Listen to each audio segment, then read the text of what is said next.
Bienvenidos a Pino Suárez 2, Domicilio del Diálogo, en esta ocasión especial desde la Biblioteca Lichu Macero de la Biblioteca México, aquí en la Ciudadela, en el corazón del Distrito Federal, en ocasión del periodo extraordinario de sesiones de la Corte Interamericana de Derechos Humanos, el 48º periodo extraordinario que realiza esta muy importante institución protectora de los derechos humanos para todo el continente americano. Y agradezco mucho los minutos cedidos por el señor juez Diego García Sayán, presidente de la Corte Interamericana de Derechos Humanos, para el canal judicial. En esta ocasión, muchas gracias nuevamente, señor presidente. Más bien, muchísimas gracias por la invitación. Es un privilegio estar nuevamente en las ondas del canal judicial. Muchas gracias, señor presidente. Estoy obligado a hacer una muy apretada referencia de su trayectoria. Usted desde 2004 es juez de la Corte Interamericana de Derechos Humanos, electo presidente de este tribunal en 2009. Ha sido también ministro de Relaciones Exteriores del Perú, su país natal, también ministro de Justicia, abogado por la Pontificia Universidad Católica del Perú, su país natal, insisto, y con estudios de ciencia política en la Universidad de Austin, en Texas.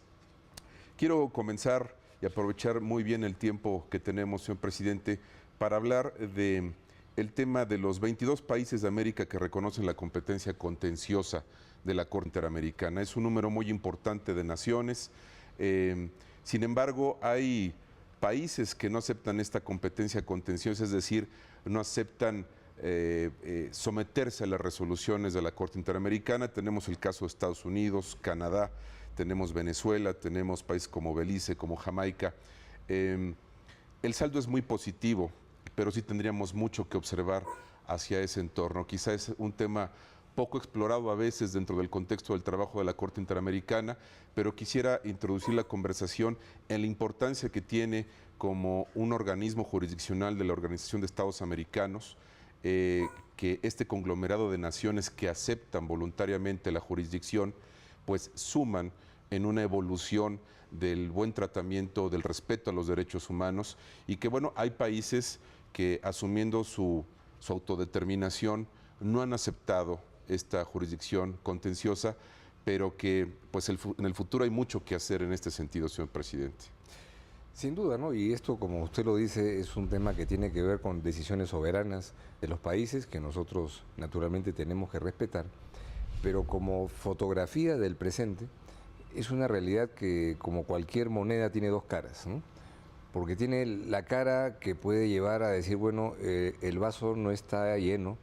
o está medio vacío porque faltan algunos países y algunos países muy importantes que usted ha mencionado.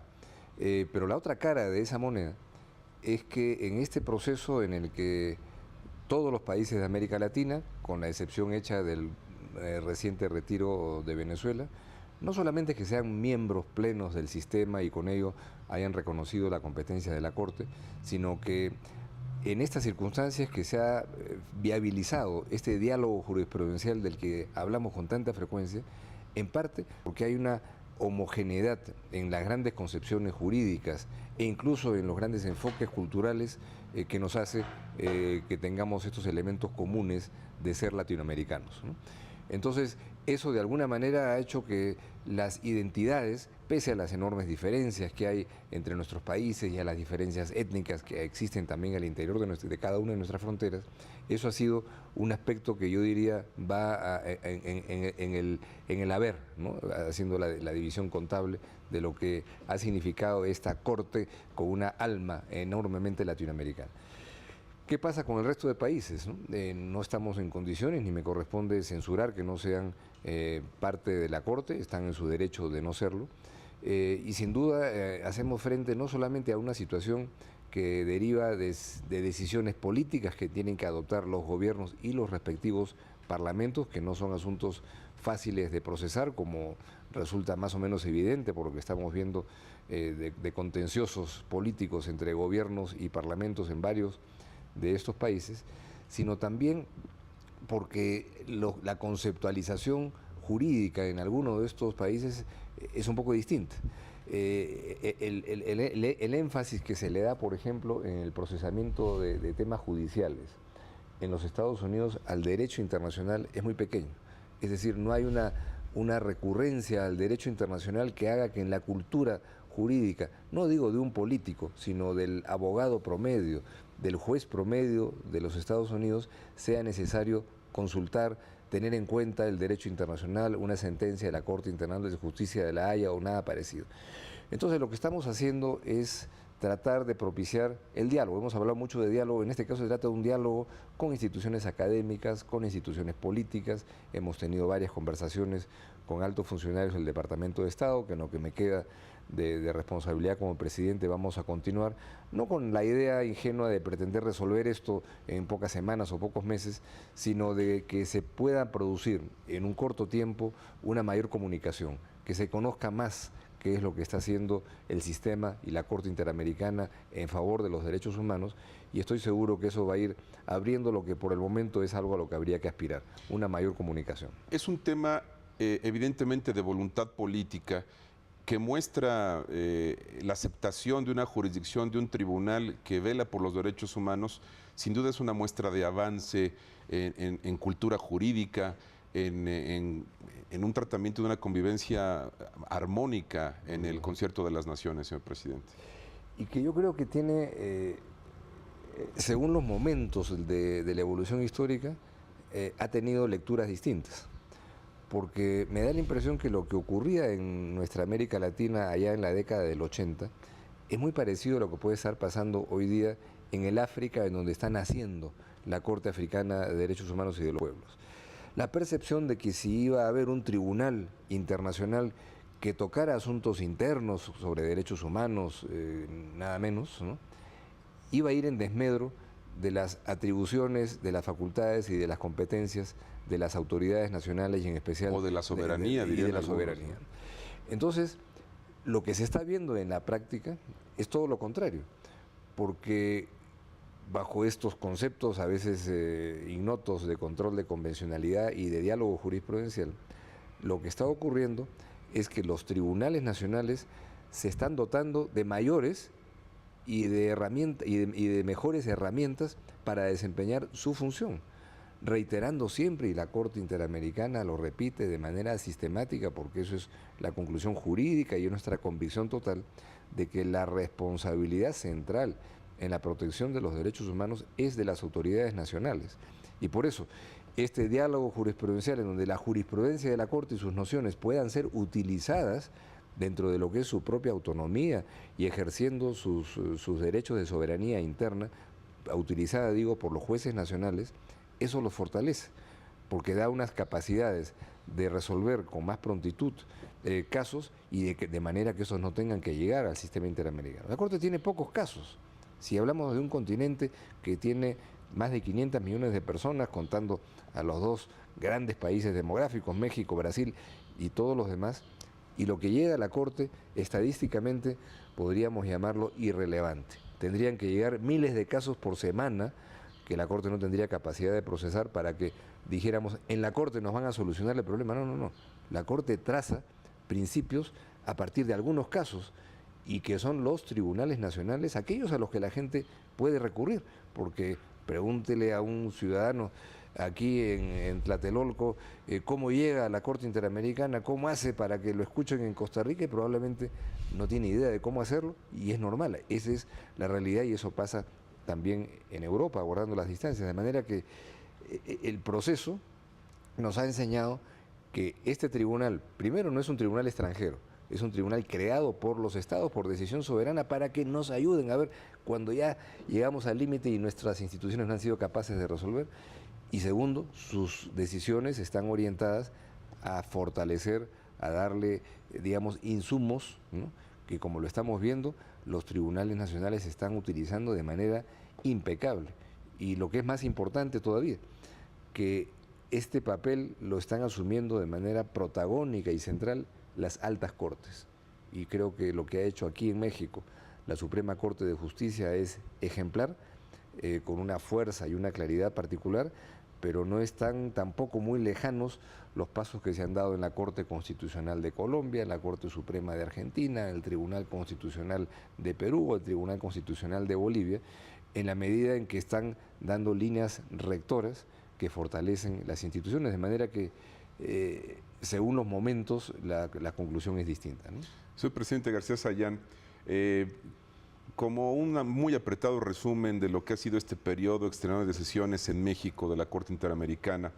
hemos visto más de 6,000 personas durante 4 días que han venido a presenciar, a ser testigos de esta dinámica de discusión de la Corte Interamericana, de lo muy interesante que resulta ver trabajar a los jueces en este esquema de resolución en temas de derechos humanos, de temas muy importantes para,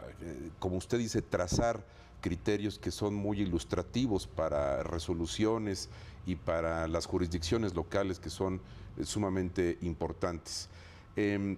La Corte Interamericana, sin duda, cuando yo tuviera que utilizar un adjetivo, trae esperanza. La gente se entusiasma cuando dice la Corte Interamericana está en México, y el sinónimo es produce esperanza de que este organismo que está representando a 22 naciones y, como usted dice, no es extranjero, sino es una jurisdicción en la que participan todos los países integrantes que la han aceptado, trae la esperanza de que un caso que es violatorio de derechos humanos no pueda quedar impune. Trae la esperanza de que jueces del más alto nivel analizan con criterios novedosos y obviamente vanguardistas los temas de derechos humanos en todo el continente. Me ha parecido fascinante ver el entusiasmo de la gente en México. El próximo periodo extraordinario será en Brasil, tenemos entendido, en las próximas semanas. ¿Qué reflexión tendría usted sobre este balance del periodo extraordinario en México a la luz de este criterio de esperanza que sin duda ilumina la Corte hacia las sociedades? Mira, es una esperanza que va en doble dirección, porque si yo sacara un balance de esta semana extraordinariamente intensa y rica, para mí como presidente de la Corte, y estoy seguro de que para mis colegas la conclusión es la misma, esto ha sido extraordinariamente estimulante, porque ver que lleguen miles de personas físicamente y que muchos otros y otras lo siguen por los medios audiovisuales, para discutir casos que no son mexicanos, de manera que no tienen ese ingrediente que podríamos llamar sexy de tener, bueno, es un caso que yo conozco porque he leído en el periódico, morbo, ¿no? Sí. Y para, bueno, esto de repente golpean al gobierno, ¿no? Y por aquí, no, son casos de otro país, sobre situaciones que de pronto no se han producido ni se producirán aquí. Entonces, eso da cuenta de algo que es lo que queríamos hacer, y yo como presidente de la Corte está muy empeñado en eso, es llegar más a la gente. Porque una Corte de Derechos Humanos tiene un destinatario central que es la gente. Es proteger sus derechos y que la gente sepa qué es lo que hace este tribunal, que está para servir a la gente en situaciones de amenaza o de desprotección, pueda la gente conocerlo mejor. Entonces, ahora que estamos avanzando mucho, estas audiencias públicas que estamos teniendo, que no son proyectadas para que la Corte sea popular, no necesitamos ninguna popularidad, no vamos a ir a ninguna elección, ni queremos salir favorecidos en ninguna encuesta, sino queremos tener mayor impacto para que cada vez sea menos necesario tener que recurrir a estas rutas abstrusas que lleven a un tribunal que está afuera, ¿no? Y que sean más bien los nacionales quienes lo hagan, no solamente los tribunales, sino que quienes están en la academia, quienes ejerzan la profesión de abogados, quienes desempeñan otras funciones profesionales, los medios de comunicación, sepan que hay ciertos valores, ciertas categorías que son obligatorias y que tienen que reforzar las capacidades nacionales. Hoy día, en una de las preguntas que se nos dirigió al panel, preguntaba a alguien de la comunidad LGBTI que en ciertas zonas del país hay autoridades que no respetan los derechos de las personas que tienen una orientación sexual distinta, ¿no? ¿Qué se hace? Y lo único que hice es recordar un párrafo de la sentencia en el caso Atala Rifo con Chile, en donde la Corte Interamericana estableció claramente que por orientación sexual nadie puede ser privado de ninguno de los derechos establecidos en la Convención Americana de Derechos Humanos, y esa es una obligación de todas las autoridades, de manera que ese mayor conocimiento que se está produciendo, que estamos viviendo y hemos visto esta semana aquí en México, es fundamental, porque una ciudadanía que sabe que así tienen que ser las cosas y una autoridad regional o local que también lo sabe, facilita un mejor cumplimiento de los derechos humanos, y hoy día hay miles de ciudadanos y ciudadanas que a su manera son jueces interamericanos, a quienes nosotros como jueces probablemente no lleguemos a conocer personalmente nunca, ¿no? Entonces es un panorama muy estimulante, ¿no? ¿Es para ustedes emotivo que la Corte Mexicana auspicie este tipo de ejercicios para recibir a la Corte Interamericana, para mostrar el trabajo de los jueces al pueblo, a la gente, para ver la dinámica de una discusión, un proceso adversarial en la oralidad, que además también pues son un ejemplo a seguir para cómo se sigue un proceso? Por supuesto, porque nosotros hemos aprendido y estamos aprendiendo mucho de la jurisprudencia de la Suprema Corte Mexicana, no solamente en estas dos grandes reflexiones que se han hecho sobre el control de la convencionalidad, sino en muchos otros aspectos, de manera que es una comunicación en donde yo lo siento, más allá de lo que dice el tratado, que este es un tribunal internacional, lo siento como una tarea en la que cada cual está desarrollando una función distinta para cumplir el mismo objetivo. De manera que yo no siento que estoy alejado de un tribunal de la calidad y de las características evidentemente nacionales de un tribunal soberano como la Suprema Corte de Justicia, y yo me atrevo a pensar optimistamente que en un sentido recíproco ya no hay lo que pudo haber hace 10 años, no solamente aquí en México, sino en mi país, el Perú y en muchos otros, la noción de, bueno, aquí vienen estos tipos a imponernos cosas que no hemos decidido nosotros aquí de acuerdo a nuestra ley interna. Porque así se pensaba antes. Así se pensaba, claro, en todos lados. Entonces, ahora la noción de que, bueno, esta ley es internacional, finalmente, ¿quién la redactó? Nosotros, nuestros países, nuestros representantes, que nos hemos comprometido no a abdicar de nuestra soberanía, no a renunciar a nuestro territorio, sino a proteger los derechos de la gente y a decirle al mundo y a nuestra ciudadanía, oigan, cuando la gente siente que sus derechos han sido afectados, somos tan democráticos que le damos la posibilidad de que puedan recurrir a una instancia que nosotros estamos creando para eso, una especie de vacuna frente al abuso, frente al atropello, frente a la desprotección, de manera que es un juego perfectamente coherente con un ejercicio pleno de la soberanía nacional, y por eso cuando venimos aquí y en ese diálogo establecemos amistad con los magistrados de la Suprema Corte, con funcionarios que trabajan, el privilegio que tengo de haber sido entrevistado por segunda vez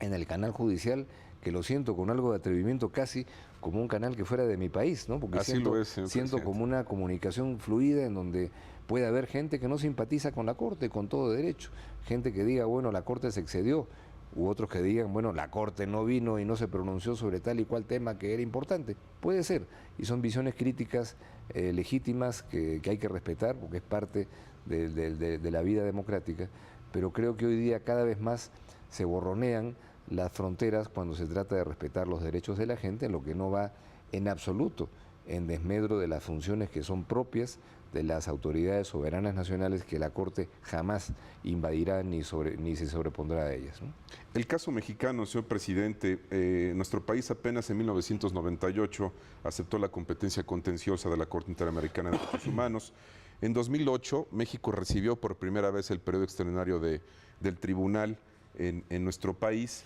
En 2009, el Estado mexicano recibió la primera sentencia condenatoria por el caso Rosendo Radilla, caso emblemático que ha sentado criterios fundamentales para México y que también son referentes a nivel continental.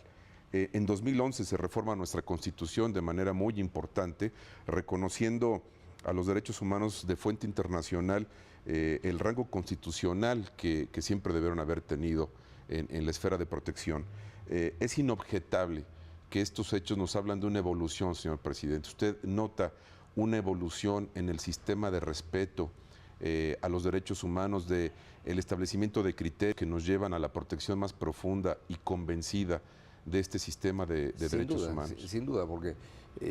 si nos quedáramos en la reforma constitucional y en las dos grandes decisiones, la derivada del caso Radilla 2011 y la reciente del 3 de septiembre, ya habría ahí un elemento de gravitación per se suficiente.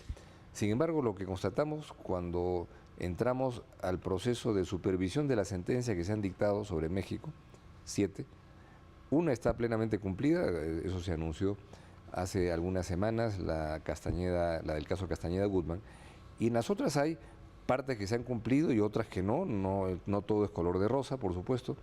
pero lo que encontramos más importante es que hay un proceso en el que el diálogo y la comunicación con las víctimas, en el caso con la representación del Estado, a través de la oficina pertinente de la Secretaría de Gobernación, es una forma de comunicación donde se van resolviendo fragmentos de la larga lista de componentes que hay que cumplir en cada una de las sentencias en materia de programas de salud, en materia de becas para familiares de víctimas, en materia de reparación económica, en materia de ceremonias de reconocimiento de responsabilidad, monumentos, centros comunales y lo que fuera. Y eso ya va marcando una cosa importante, y además el hecho de que se haya establecido un fondo fiduciario dentro del marco de la Secretaría de Gobernación para que pueda contarse sin todos los vericuetos administrativos de ejecución presupuestal que son propios de los estados, sino con recursos que permitan en tiempos más breves cumplir con las reparaciones económicas, da cuenta de una diferencia entre el día y la noche, ¿no? Porque realmente ahí hay cosas importantes. No cambian el mundo y mucha gente con razón dirá, hoy hay una serie de casos que no han llegado, hay situaciones que se están dando que son parecidas o iguales a la de casos que... O más graves. O más graves, ¿no? Sin duda, el mundo es así y la realidad de nuestros países es compleja y difícil, y las tensiones y los choques en estos temas existen y probablemente vayan a existir por mucho tiempo más, ¿no? Pero yo creo que el hecho de que haya un encauzamiento y de que haya la noción de que, bueno, los criterios que se han dado en esos 7 casos, hoy día oficialmente eso está clarísimo por lo que ha establecido la Corte, lo que el gobierno ha determinado también, son obligatorios para todos los jueces y las autoridades que tengan un caso parecido. De manera que, cumpliendo su función, tienen que actuar en esa línea de responsabilidad, ¿no? Nos quedan 7 minutos. En el caso de México, es fuerte, señor presidente, que cuando la Corte Interamericana emite un fallo y se condena a un Estado, porque es parte de la esencia del sistema, a veces hay políticamente preocupación de los efectos que puede tener el alcance, la fuerza moral, el prestigio que tiene la Corte Interamericana para resolver y condenar a un Estado, sea México o sea cualquier otro Estado, como ha ocurrido en las sentencias. Hay un tema de voluntad política esencial. En México usted ha percibido política, un cambio de actitud en el tema del respeto a los derechos humanos cuando ha habido que cumplir sentencias que condenan al Estado mexicano. Sí, mira, yo no tengo título para darle nota aprobatoria o desaprobatoria a ningún país. Yo soy muy respetuoso de las evaluaciones particulares que hay que hacer con toda la información y objetividad, con todos los elementos de información, pero sí puedo constatar y compartir públicamente que yo conozco y veo un esfuerzo muy concreto para que por la vía de lo que son acciones de las entidades pertinentes del Poder Ejecutivo se vayan encontrando formas de solución amistosa de casos que están en la Comisión Interamericana. Creo que son más de 25 que se han resuelto por la vía de solución amistosa, es decir, veamos qué hacemos entre nosotros para no tener que llegar a la Comisión Interamericana y eventualmente después a la Corte. Y quisiéramos ver también, yo estoy seguro que lo veremos algún día, la posibilidad de que un caso que haya llegado ya a la Corte después de todo ese viacrucis pueda encontrarse en ese estadio final también una forma de solución amistosa para decir, a ver, no es que reconozcamos que hemos perdido, sino que busquemos un encuentro porque estamos unos y otros de acuerdo en que hay que defender y proteger los derechos humanos. Entonces, alguien preguntaba más temprano en el panel, bueno, ¿se necesita una ley para garantizar que se cumplan las sentencias de la Corte Interamericana de Derechos Humanos? Sí y no. Como abogado latinoamericano y estamos conceptualizados que todo se resuelve con leyes, ¿no? Pero por otro lado uno ve que tenemos demasiadas leyes en nuestros 2 países que no sirven para nada. Tendría que haber convicciones más que leyes. Eso es lo más importante, decisiones políticas, estructuras administrativas, recursos institucionales, personas encargadas de tareas específicas, y yo siento que en esa línea se han dado pasos en México sumamente importantes, alentadores, como se han dado también en menor medida, ¿cierto?, pero también se están dando en otras partes del mundo. En Colombia, el Consejo de Estado, que es un ente que no existe con esas características en México ni en Perú, está dando cuenta de muchísimos, miles de casos de alegadas violaciones a los derechos humanos, fijando en sede interna una política de reparaciones muy constructiva que se ha nutrido de los criterios de la Corte Interamericana, pero que hoy día le permite a la Corte decir frente a muchos casos, casos colombianos, oigan, la parte de reparaciones no nos metemos porque el Estado está haciendo muy bien su trabajo y lo hemos hecho en varios casos. De manera que todo este cuestionamiento, a veces que hay que la Corte fija reparaciones muy altas o muy bajas, bueno, si lo hacen los estados internamente, tanto mejor, porque son los que tienen que en realidad hacerlo. Si la Corte lo llega a hacer, es porque después de 15 años nadie ha reparado a nadie, bueno, ya no queda otra, ¿no? Ya Corte lo tiene que hacer, ¿no? Presidente, ¿usted percibe un cambio cultural en América? Me refiero a no muy lejanos, hace 20 años, de todavía dictaduras militares, de todavía situaciones muy conflictivas en algunos estados, o remontándome más allá, temas como los casos de Argentina, Chile, donde hubo regímenes totalitarios que pisotearon, vulneraron sistemáticamente derechos humanos. ¿Usted percibe, como presidente de la Corte Interamericana de Derechos Humanos, como cabeza de este tribunal, que hay un cambio cultural continental, que estamos evolucionando hacia un sistema de más respeto? Sí, mira, porque la historia de América Latina, 200 años de república, grosso modo, es una historia donde cíclicamente se han dado momentos de irrupción autoritaria, dictatorial, y no es lo que hemos vivido solamente en los últimos 40, 50 años, ¿no? Y por lo general siempre se ha volteado la página, ¿no? En aras de la transición política se volteó la página y se puso bajo la alfombra una serie de asuntos que de alguna manera fueron el ingrediente para que se pudieran repetir situaciones parecidas. Hoy día estamos viviendo un escenario desde hace 10 o 12 años totalmente distinto, en donde yo no proyecto hacia el futuro la posibilidad de que procesos autoritarios fácilmente puedan instalarse, y tampoco me imagino fácilmente, como sí lo era en el pasado, que puedan dictarse leyes de autoamnistía para meter bajo la alfombra pasadas y graves violaciones y que no haya investigación y que las víctimas se queden sin verdad, sin reparación y sin nada de justicia. Hoy día hay una ruta diferente en la que, por supuesto, hay otras cosas que se necesitan cuando hay víctimas, no solamente justicia, reparaciones en distintos ámbitos, pero yo creo que hay algo ahí en donde podríamos estar, no quiero ser tampoco ingenuo, decir la historia nunca se va a repetir, porque la historia es a veces perversa, sino que estamos en condiciones en donde es muy difícil de imaginar que esos ciclos de impunidad grosera y absoluta, que a su vez alimentaban tentaciones a decir, bueno, a mí no me va a pasar, porque yo voy a cuidarme bien de no dejar pruebas. No, aquí se siguen investigando casos de hace 30, 40 años y uno ve una fuerza muy importante en instituciones. Eso viene produciéndose en Colombia, en Perú. Hay recientes señalamientos que ha hecho el nuevo Procurador General en el Brasil que van en esa línea, que es de convergencia, no a buscar venganza contra nadie, sino a buscar simplemente la investigación, la verdad y la justicia, que de paso sirve para prevenir que eso no se repita. Señor presidente, se nos ha agotado el tiempo. Le agradezco encarecidamente la atención que ha tenido para el canal judicial, para tener estos minutos de charla con usted. Siempre es un privilegio, le agradezco mucho. Y para mí es el privilegio, y muchas gracias de nuevo por la oportunidad, y a través suyo a todos los televidentes de esta frecuencia tan importante en la consolidación de los valores democráticos en México y en América Latina, porque se le sigue también desde otros lados. Muchas gracias, señor presidente. También le agradezco a usted el favor de su atención a Pino Suárez II. Lo invito a que siga en el canal judicial. Muchas gracias. En esta audiencia